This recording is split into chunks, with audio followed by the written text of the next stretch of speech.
বাংলাদেশ আওয়ামী লীগের Facebook verified পেজে দলের প্রেসিডিয়াম সদস্য জাহাঙ্গীর কবির নানক আজ এক বিবৃতিতে সনাতনী ধর্মাবলম্বীদের নেতা চিন্ময় কৃষ্ণ দাসকে গ্রেফতারের তীব্র নিন্দা ও প্রতিবাদ জানিয়েছেন এবং অনতিবিলম্বে তার মুক্তি দাবি করেছেন।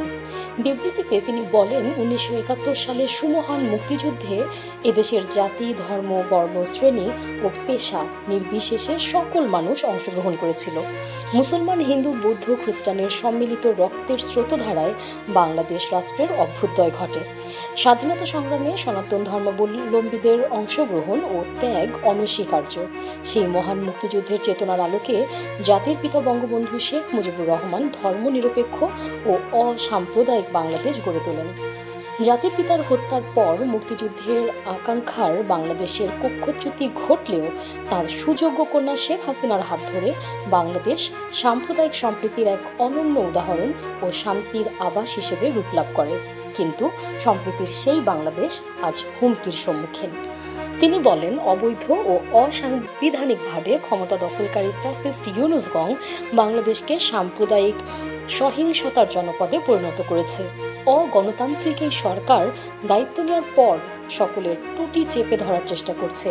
রাজনৈতিক মতের পাশাপাশি ধর্মীয় বিশ্বাস ও মত প্রকাশ এবং আচার অনুষ্ঠানের উপর এক অলিখিত নিষেধাজ্ঞা আরোপ করেছে। কোনো সম্প্রদায়ের মানুষের জীবন আজ বাংলাদেশে নিরাপদ নয়। সর্বত্র সাম্প্রদায়িকতার বিষ বাষ্প ছড়ানো হচ্ছে। তিনি আরও বলেন, এই সরকারের প্রত্যক্ষ মদদে সনাতনী ধর্মাবলম্বী সহ বৌদ্ধ, খ্রিস্টান সম্প্রদায়ের ধর্মীয় প্রতিষ্ঠানে হামলা, ভাঙচুর, লুটপাট ও অগ্নিসংযোগ করা হয়। নির্বিচারে তাদেরকে হত্যা করা হয়, যা গণহত্যার শামিল। ভিন্ন ধর্মাবলম্বীরা, বিশেষ করে সনাতনী ধর্মাবলম্বীরা এটার প্রতিবাদ করার জন্য ঐক্যবদ্ধ হয়।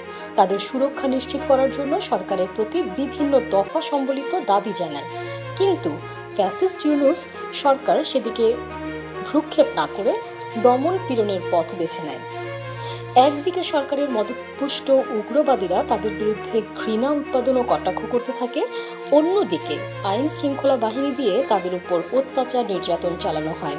এরই অংশ হিসেবে আজকে হযরত শাহজালাল আন্তর্জাতিক বিমানবন্দর থেকে সনাতন ধর্মাবলম্বীদের নেতা চিন্ময় কৃষ্ণ দাসকে গ্রেফতার করা হয়েছে। নানক পরিশেষে বলেন, কোনো সভ্য রাষ্ট্রে বিমানবন্দর থেকে কাউকে এভাবে গ্রেফতারের ঘটনা নজিরবিহীন। তাকে এভাবে গ্রেফতার করায় আমরা বাংলাদেশ আওয়ামী লীগের পক্ষ থেকে গভীর উদ্বেগের সঙ্গে নিন্দা ও প্রতিবাদ জানাচ্ছি এবং অনতিবিলম্বে তার নিঃশর্ত মুক্তি দাবি করছি। একই সাথে আমরা অসাম্প্রদায়িক বাংলাদেশ প্রতিষ্ঠার লক্ষ্যে মহান মুক্তিযুদ্ধের চেতনায় বিশ্বাসী সকল মানুষকে ঐক্যবদ্ধ হয়ে সাম্প্রদায়িক অপশক্তিকে পরাজিত করবার আহ্বান জানাচ্ছি।